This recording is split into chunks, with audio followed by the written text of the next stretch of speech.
sobre as origens dos nossos bloqueios criativos, dos nossos bloqueios tanto de inspiração, de ideias, quanto de realização dessas ideias. Eu vou contar uma história para vocês, que na verdade é real, que exemplifica um pouco isso que eu vou falar.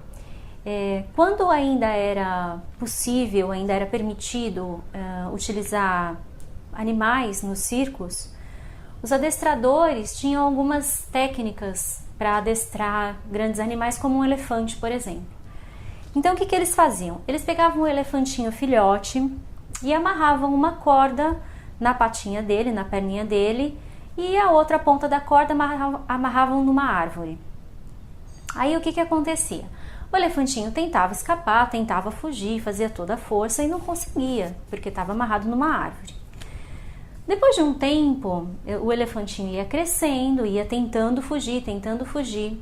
Quando ele parava de tentar, porque ele já sabia que ele não ia conseguir por estar amarrado, os adestradores soltavam, tiravam da árvore e colocavam num pininho de metal preso no chão.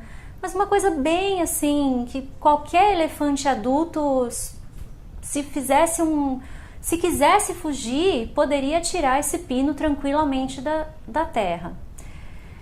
Você vai ver a imagem agora aí para entender o que eu estou falando. Por que o elefante, mesmo o adulto, mesmo estando preso nesse pininho super fácil de arrancar, não fugia? Porque ele já tinha incorporado a ideia, aquela repetição de tentar fugir e não conseguir por estar amarrado. Então, independente de onde ele esteja amarrado naquele momento de adulto, ele nem ia tentar fugir, porque ele sabia que ele não ia conseguir. Na verdade, isso funciona pra gente também. A gente vai tendo, até os 7 anos de idade, um tipo de atitude que é como se a gente fosse uma esponjinha. A gente vai absorvendo tudo o que vai sendo ensinado pra gente. Ensinado falando, ensinado mostrando em atitudes. A gente vai absorvendo as situações, como as pessoas reagiram às situações, e a gente vai encarando como aquilo sendo a verdade. E aí a gente começa a crescer com aquela verdade dentro da gente, e muitas vezes a gente, como adulto, já sabe que aquilo não tem mais nada a ver, que não faz mais parte das nossas crenças e verdades, mas aquilo ficou tão enraizado no nosso inconsciente que, sem perceber, a gente continua acreditando naquilo. A gente continua agindo daquela forma que a gente aprendeu lá quando a gente era pequeno. Inclusive, quem tem filho vai entender. Muitas vezes, algumas pessoas falam assim pra mim: nossa, sua filha falou igualzinho a você agora. Nossa, sua filha fez uma coisa igualzinha que você faz.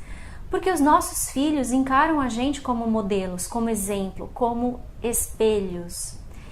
E aí, a gente como criança acaba fazendo isso. A gente sempre pega os exemplos daquela autoridade maior que está vivendo com a gente naquele momento.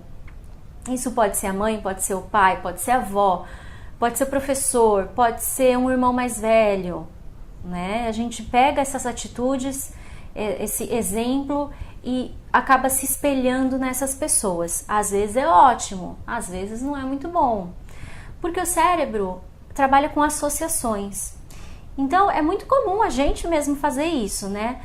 Alguém vem pedir uma opinião e aí a gente fala assim: ai, olha, não vai dar certo, porque comigo não deu certo, então aconteceu isso, aquilo, então não vai dar certo, com você não faça. Ou ao contrário, não vai, que vai dar super certo, comigo deu super certo, com você também vai dar. Isso é normal, é uma associação que o nosso cérebro faz. Tanto que se acontece alguma coisa difícil contigo, um problema, se mais no futuro houver algum indício de que aquela situação vai se repetir, você já trava, você já tem aquela mesma atitude que você teve daquela outra vez, porque você está associando. Mesmo que daquela segunda vez as coisas poderiam ser totalmente diferentes. A gente associa mesmo, é normal. E da mesma forma que a gente associa, a gente pode desassociar. É só a gente tomar consciência dessas crenças que a gente tem, né? No que a gente acredita. Se você pensar assim, ai, Jo, olha, eu sou super criativa, eu tenho um monte de ideia, mas eu não tenho tempo para colocar em prática. É uma crença que você tem e é o que vira a sua realidade. Assista o curso de organização de tempo. Se você fala assim, eu tenho um monte de ideias, mas nossa, eu sou tão indecisa, eu nunca sei qual ideia colocar em prática, eu sou muito indecisa. Quando você fala assim, você já absorveu aquilo, é uma crença sua, você é indecisa, e aí você vai continuar para sempre sendo indecisa. Então a primeira coisa é pensar em desassociar. Às vezes você tem crenças muito positivas que te levam adiante. Se você acredita que você tem coragem, se você acredita que você consegue fazer tudo o que você começa, é ótimo, continue com essas crenças porque elas te desenvolvem, elas te levam para frente. Mas se é alguma crença assim, eu não sou capaz, eu não sou boa o suficiente, eu não sei o suficiente, eu não tenho tempo suficiente, eu não tenho recursos, eu não tenho dinheiro, eu não tenho uma pessoa que me apoie, eu não sou. É crença que você pode mudar, como se fosse um botão. Todas as crenças você consegue apertar um botão para ligar aquela crença, para ela te fazer bem, e consegue desligar o botão da crença que te faz mal. Isso é um trabalho, isso é um treino, isso é uma prática, mas é super possível. Inclusive, é algo que é para ser pensado e para ser buscado, né? Bom, o que acontece? Se eu falar assim para você agora, olha, acabei de ver um elefante voando, você vai falar o quê? Você vai falar, Joana, você tomou um negocinho, né? Tá meio louquinha, né? Normal. Agora, se eu falar para uma criança, olha, acabei de ver um elefante voando, de até uns 3, 4 anos, o que essa criança vai falar para mim? Nossa, e é menina, porque eu vi, tinha um lacinho cor-de-rosa na cabeça, é menina, um elefante menina. Né? Isso acontece. Por quê? Quando a gente é criança, até os 3, 4 anos, a gente ainda não tem associação, a gente ainda não tem limite. Crianças não têm limites, elas não conhecem esses limites. E veja, às vezes isso é uma coisa boa, às vezes é uma coisa ruim, e é por isso que os mais velhos, né, tanto os pais, os professores, os avós, os mais velhos acabam mostrando, olha, até aqui você pode ir, a partir daqui não é legal, com a moral, com a ética, até através da cultura do lugar, através da religiosidade da própria família. Então, os adultos vão mostrando esses limites. Se a gente for pensar assim, o que a gente pode deduzir? Que o que a gente aprende do mundo não é o mundo em si, é o limite que os adultos viram no mundo. Isso vai mudar, como eu falei, de cultura para cultura, de lugar para lugar, de época para época, né? Então, é bom, tá? A gente faz isso com os nossos filhos, com os nossos sobrinhos, com as crianças, mas nós, como adultos, precisamos muito começar a nos perguntar até onde isso faz parte de mim, até onde isso faz parte de mim como pessoa, essa crença, essa coisa de acreditar que eu não sou capaz, essa coisa de acreditar que eu não tenho tempo, essa coisa de acreditar que eu sou muito indecisa, eu mudo toda hora de ideia, por exemplo. Até onde? De onde vem essa crença, né? E quando a gente pensa assim, isso não pode, não, isso não pode, eu só posso vir até aqui. Não, eu não tenho dinheiro, então eu não posso. Eu não tenho quem me apoie, então eu não posso. Quem disse que não pode? Foi você que disse? Foi sua mãe que disse? Foi um professor? Foi uma pessoa que você admira, que você viu falando isso e você tomou como verdade para você? Quem disse que não pode? Essa frase foi uma frase que me marcou e que eu aprendi no Empretec. Tá? Lá a gente aprende o comportamento do empreendedor. E aí, a primeira coisa que você tem que pensar, quando você quer empreender, quando você quer criar algo novo, quando você quer colocar as coisas em prática, quem disse que não pode? Tá? Fique com essa frase. E aí a gente fala muito de realidade, né, de verdade.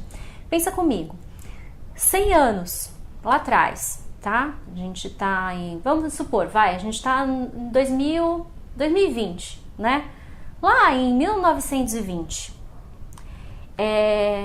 Se você chegasse para alguém e falasse assim, olha, daqui 100 anos vai existir um equipamento, uma peça, em que você vai conseguir falar e ver outra pessoa que está do outro lado do mundo.